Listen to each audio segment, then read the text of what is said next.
Hello, hello, my loves, and welcome back to Love Talk with Martis, the Love Coach. If you're new here, welcome. And if you've been rocking with me since the trailer in our first episode, which was just this week, thank you so much for being here. So on Wednesdays, we do love letters to the Love Coach, questions to the Love Coach, letters, general letters to the love coach. But Fridays, we are all about those love lessons, okay? This episode is designed to help you grow, heal, and build healthier relationships. We're going to be having real conversations and basically giving you practical lessons that you can place into your personal life. Today's topic is one that changed the way I personally view relationships. We're going to be talking about the difference between love and attachment because so many people think they're in love when they actually experience like attachment. And trust me, there is a huge difference. So grab your coffee, your tea. It's Friday. Whatever you want to sip on today, your glass of wine, your mixed drink, okay? Grab that and then we'll head into our gems for today.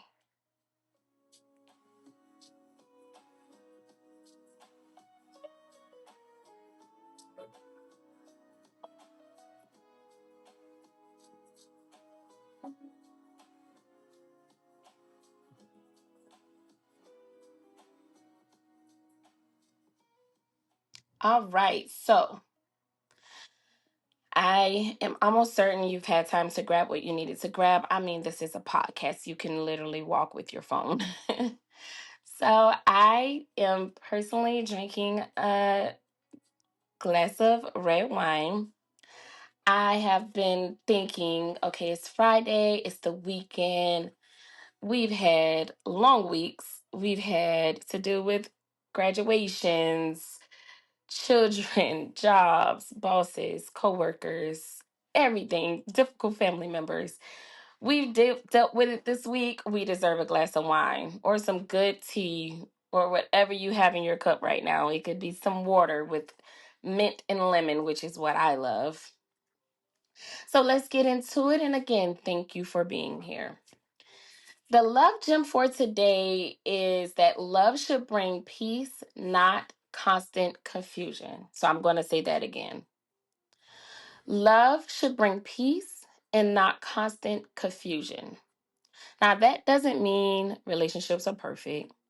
It doesn't mean you'll never disagree. It doesn't mean you'll never have challenges. But healthy love should not leave you constantly anxious and feeling insecure or even questioning your self worth. If you're always confused, that's something worth paying attention to. All right. That is our love gem for today.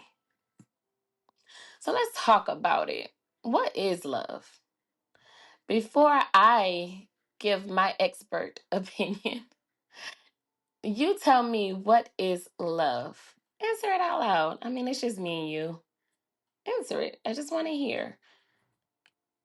All right. Love is a choice. Love is respect. Love is definitely trust. Love is communication.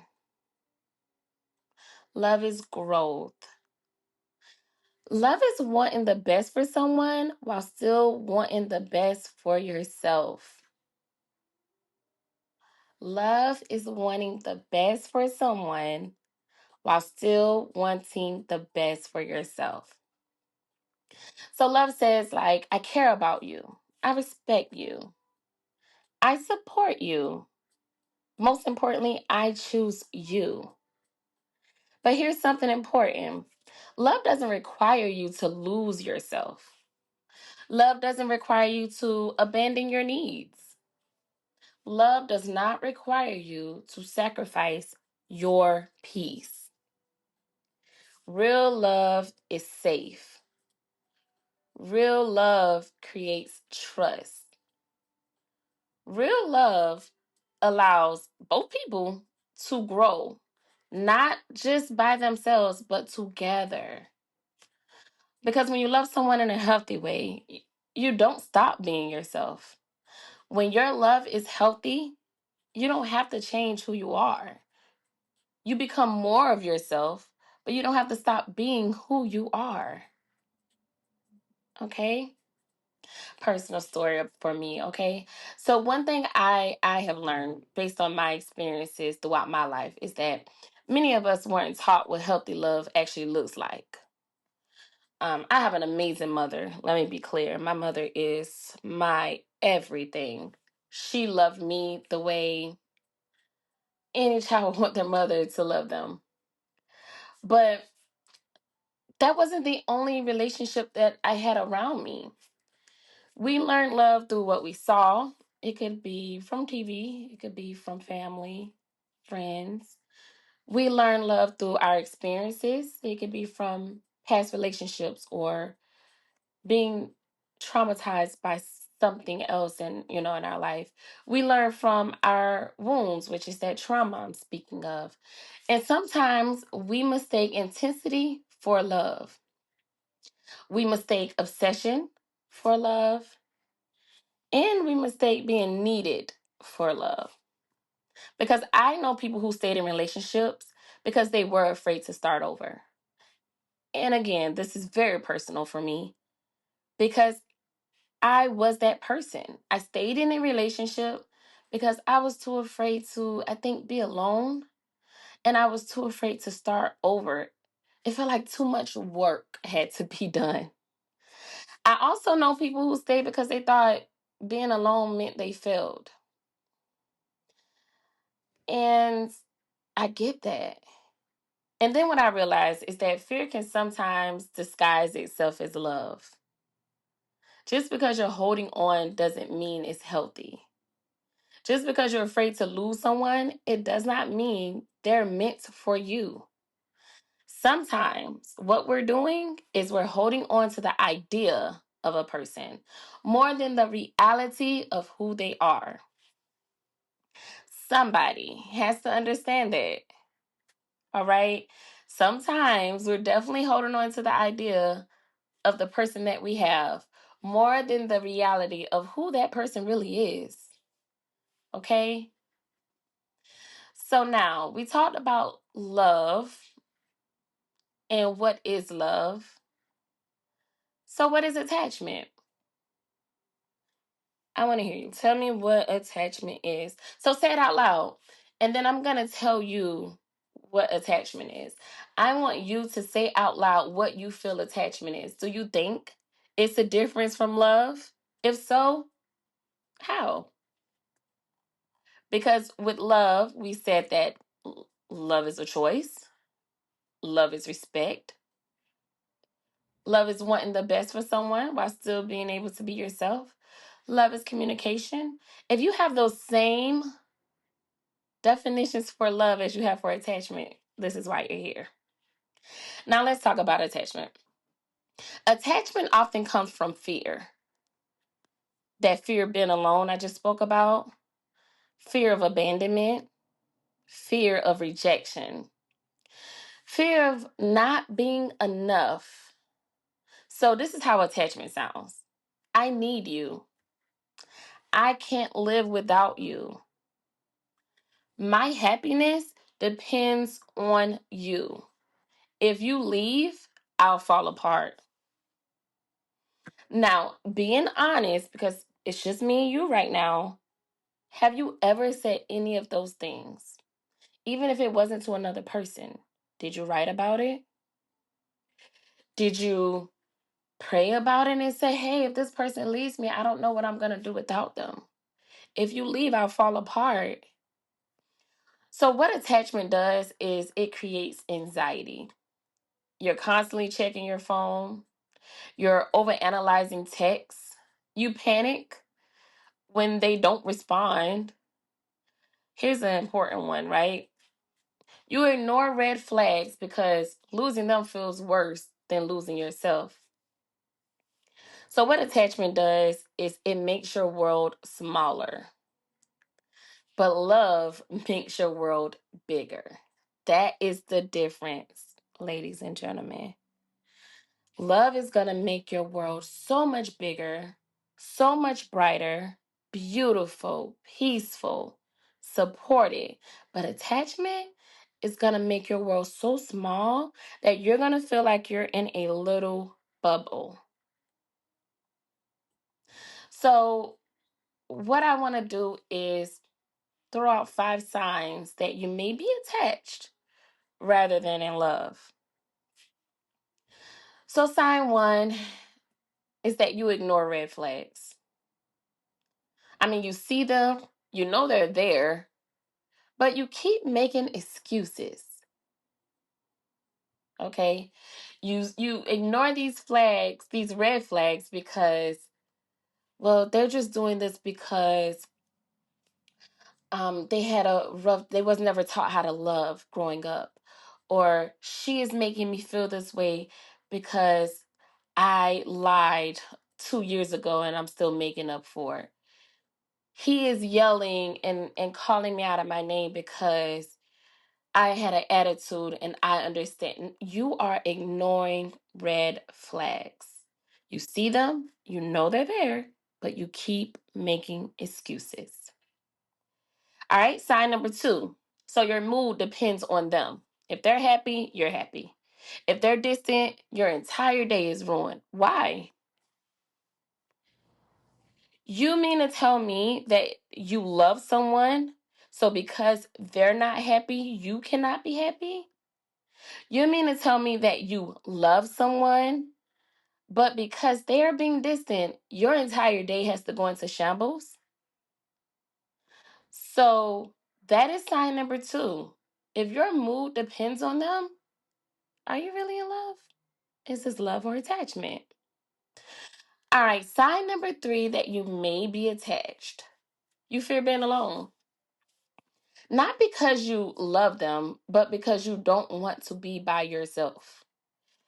Maybe it's your age. Maybe you're saying, I am 40 years old, which is still very young. And I don't want to start over with love. Maybe you're saying, I'm 50 years old, which is also still young. I don't want to start over and get to know someone all over again, get to know families all over again. But here's the thing, your fear of being alone is really challenging you and stopping you from being able to truly love. Sign number 4 that you may be attached. You lost yourself. So you stop doing things that you really enjoy. You stop focusing on your goals. What you did was you made them your entire world. So this person that you love, or that you think you love, or that you thought you loved, or that you thought loved you, you've lost yourself and stopped doing what you enjoyed the most. You stop focusing on what you love and your goals and your plans and your future because you made them your whole world. Sign number 5. You stay because of potential, not reality, but potential. Potential will keep you stuck for years. Reality tells you the truth right now. So the potential is maybe in 4 years, we're going to be in a better place because they are getting this out their system. Maybe in 5 years, we're going to be in a better place because we'll have had time to have our fun. So that's not reality. Reality will tell you the truth. What you're seeing is what you have. Potential will keep you stuck in a relationship or a situationship or a friendship or dealing with deadbeat family members forever, but not reality. Okay? So the good news is you can heal. You can learn healthier ways to love. You can start by reconnecting with yourself. What I did was I started spending a lot of time alone. I started figuring out what made me happy. I I built up my own confidence. No one had to come in and tell me, hey, Martis, you are beautiful. I think you should feel this way. No one had to do that for me because we can heal. So let's do this. So you start by reconnecting with yourself.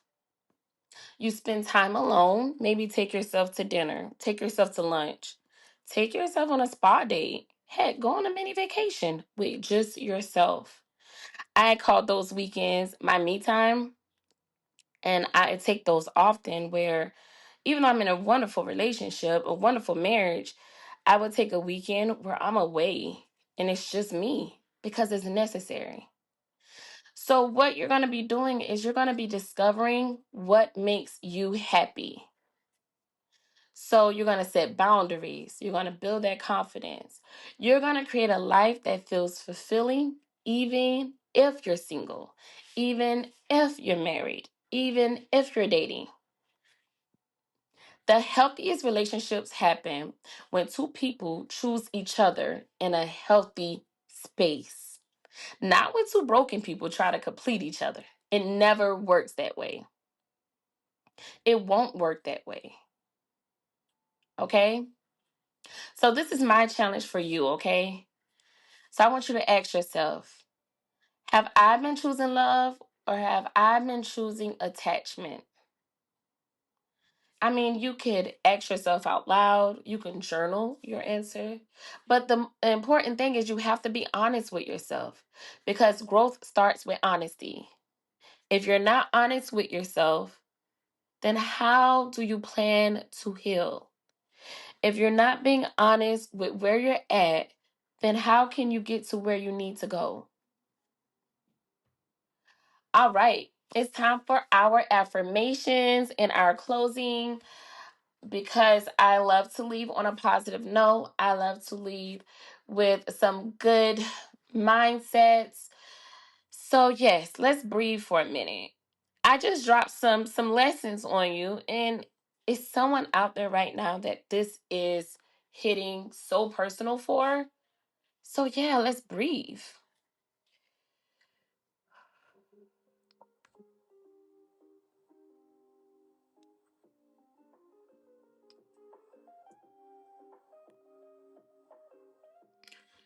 All right, my love. So repeat after me. I am whole on my own. I release unhealthy attachments. I deserve relationships that bring peace. I trust myself to choose healthy love. I do not need to lose myself to be loved. Let's say that again. I do not need to lose myself to be loved. All right. Well, I'm going to thank you so much for spending this time with me.